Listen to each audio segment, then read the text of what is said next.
তেওঁ আমাৰ নিচিনা সাধাৰণ এজন মানুহ নহয়, তেওঁ ভগৱানৰ অৱতাৰ।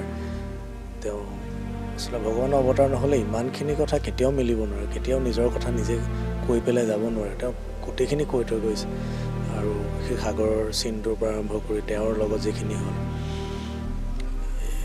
তেওঁ জানিছিলেই চাগে, তেওঁৰ চলটোৱে আমাক কোৱাই আছিলে, আৰু আমিহে গম নাপালোঁ চাগে। ভগৱানৰ লগতে আমি লগ পালোঁ, তেওঁৰ সান্নিধ্য লাভ কৰিলোঁ। তই ঠিকে আছনে? একো নহয়, একো নহয়। চালা হাৰ্ট থ্ৰব, তই কেতিয়া ৰৈ যাবি নেকি? মোৰো বিশ্বাস যে তেওঁ একেলগেই চাব আমাৰ লগত। চাগে আমি তেওঁক নেদেখিম, তেওঁ আমাক দেখিব। 31 অক্টোবৰ, বহু প্ৰত্যাশিত, বহু হেঁপাহৰ প্ৰিয় শিল্পী জুবিনদাৰ ৰৈ ৰৈ বিনালে কাইলৈ শুভ মুক্তি। সেই শুভ মুক্তিৰ ক্ষণটোত আচলতে সকলোৰে মন উগুল থুগুল। ভালো লাগিছে, বেয়াও লাগিছে, ভয়ো লাগিছে। সেই বিশেষ টীমটোৰ, ৰৈ ৰৈ বিনালে টীমৰ বিশেষকৈ এই মুহূৰ্তৰ মোৰ সৈতে আছে কণ্ঠশিল্পী তথা ৰৈ ৰৈ বিনালে চলচ্চিত্ৰখনত এইবাৰ অভিনয় কৰা আচুৰ্য বৰপাত্ৰ। কাইলৈ মুকলি হ'ব। তেওঁৰ সপোনৰ চিনেমা কাইলৈ ৰাইজৰ ওচৰলৈ পাবগৈ, তেখেতে বিচৰা ধৰণে পাবগৈ। আৰু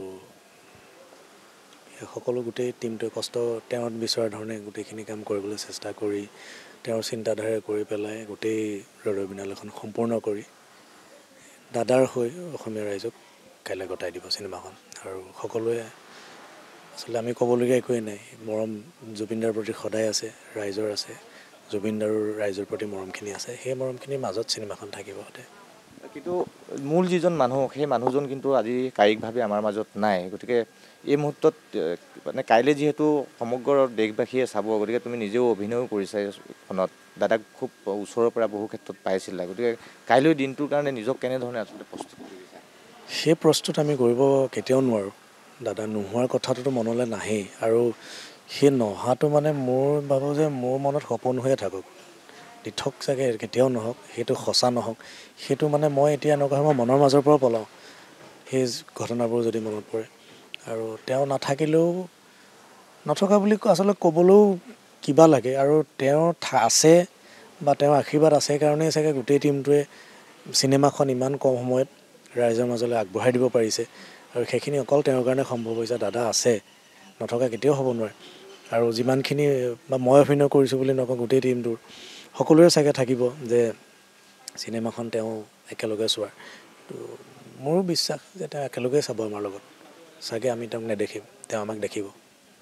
নিশ্চয়কৈ দাদাৰ আশীৰ্বাদ আছে কাৰণেই এই দাদাৰ অৱৰ্তমানতো কিন্তু চলচ্চিত্ৰখনে এই পৰ্যায়ে যিহেতু পাইছে, কাইলৈৰ কাৰণে সকলো অধীৰ আগ্ৰহেৰে ৰৈ আছে। ট্ৰেইলাৰটো মুকলি হ'ল, ট্ৰেইলাৰটো ইতিমধ্যেই সকলোৰে বুকুত খুন্দিয়াই থৈ গৈছে। কোনো মানুহে এবাৰ চাই পেলাই আৰু মানে নাচাওঁ বুলি ক'ব পৰা নাই, বাৰে বাৰে শুনিছে, গীতসমূহ শুনিছে, বাৰে বাৰে ট্ৰেইলাৰটো চাইছে। তাত এটা যিটো ছিকুৱেঞ্চ আছে, লাষ্ট ছিকুৱেঞ্চটো হাৰ্ট থ্ৰব, তেনেকুৱা এটা ডাইলগ তোমাৰ আছে। আৰু দেখিছোঁ যে সেই সাগৰতে হেৰি, এই কথাবিলাক ক'ৰবাত নহয় ক'ৰবাত কিবা কাকতালীয় যেন লগা নাই? তেওঁ আচলতে মই সেইটোৱে কৈছোঁ, তেওঁ আমাৰ নিচিনা সাধাৰণ এজন মানুহ নহয়, তেওঁ ভগৱানৰ অৱতাৰ। তেওঁ আচলতে ভগৱানৰ অৱতাৰ নহ'লে ইমানখিনি কথা কেতিয়াও মিলিব নোৱাৰে, কেতিয়াও নিজৰ কথা নিজে কৈ পেলাই যাব নোৱাৰে। তেওঁ গোটেইখিনি কৈ থৈ গৈছে।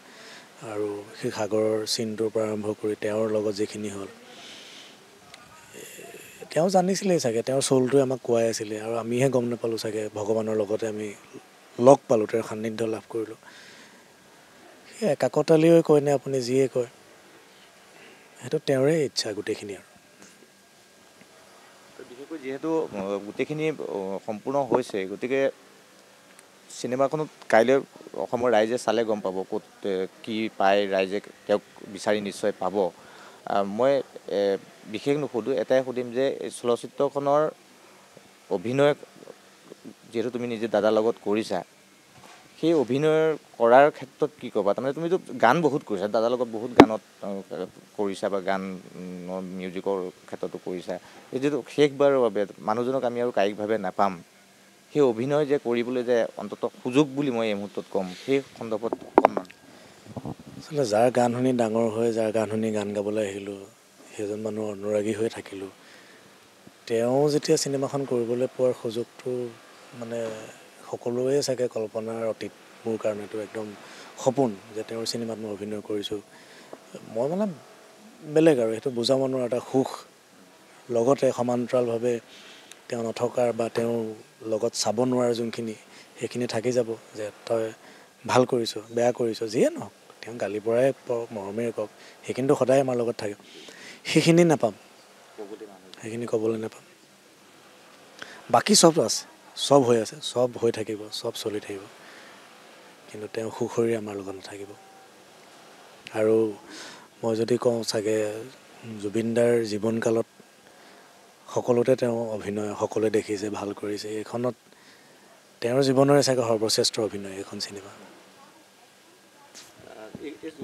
বিভিন্নজনে বিভিন্ন চৰিত্ৰত যিহেতু কৰিছে ইতিমধ্যে সৌৰভ দাই ক'লে তেওঁ দেবুদাৰ বুলি এটা চৰিত্ৰত কৰিছে জয়দাই নীৰৰ চৰিত্ৰটো কৰিছে দাদাই নিজে ৰাহুলৰ চৰিত্ৰটো কৰিছে তোমাৰ মানে এই চলচ্চিত্ৰখনৰ চৰিত্ৰটোৰ নাম জিমি আচলতে তিনিজন বন্ধু আৰু মই জুবিনদাৰ আৰু জয়দা এই তিনিজন বন্ধুৰ কাহিনী ধন্যবাদ জনাইছোঁ আচলতে এই মুহূৰ্তত এই গোটেই যিটো টীম সেই টীমটো অৰ্থাৎ তেওঁলোকে প্ৰতি মুহূৰ্ততে দাদাৰ সৈতে আছিলে আৰু মই কৈছোঁৱেই যে এই ঈশ্বৰ পুত্ৰ নোহোৱাৰ দিনটোৰ কথা আজি তাৰিখতো কোনেও ভাবিব নোৱাৰে আমি কওঁতেও এতিয়া মই যেতিয়া কৈ আছোঁ মোৰ কওঁতেও মোৰ ক'ৰবাত নহয় ক'ৰবাত মোৰ জিভাখন কোচ খাই গৈছে যে দাদা যে নাই সেই কথা আমি মানিবই নোৱাৰোঁ ভাবিবই নোৱাৰোঁ হয় তেওঁ যিটো চিৰসত্য সেইটো আমি মানি ল'ব লাগিব কিন্তু কায়িকভাৱে নাথাকিলেও তেওঁৰ যি সত্তা সেই সত্তা সদায় আমাৰ লগত থাকিব আৰু ক'ৰবাত নহয় ক'ৰবাত যেন মিল আছিল আৰু তেওঁ নাথাকিলেও আমাক তাৰ পৰাই আশীৰ্বাদ দি থাকিব ইতিমধ্যে সকলোৱে কৈছে তেওঁলোকৰ যিটো মনৰ যিটো উগুল থুগুল যিটো